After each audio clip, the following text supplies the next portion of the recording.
Hello friends, कैसे हो आप सभी का मेरे चैनल में स्वागत है।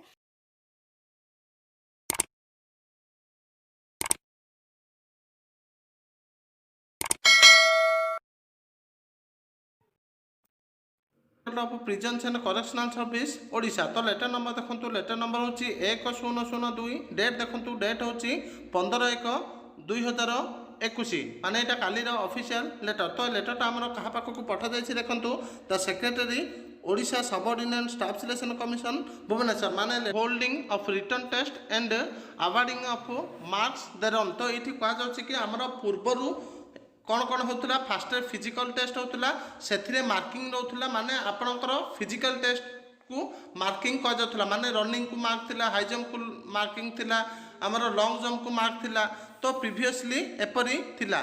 तो एबे कौन कह देखु, in the propose rule the physical test shall be conducted after the written test and will be qualified in nature. तो ये कहुच्छे कि आमर फिजिकल टेस्टा ओनली क्वालिफाई इन नेचर रा सहित आमर फास्ट रिटर्न एग्जाम कंडक्ट कर। देखो ये कौन दि जाए, it is also decided that after completion of written test the number of candidate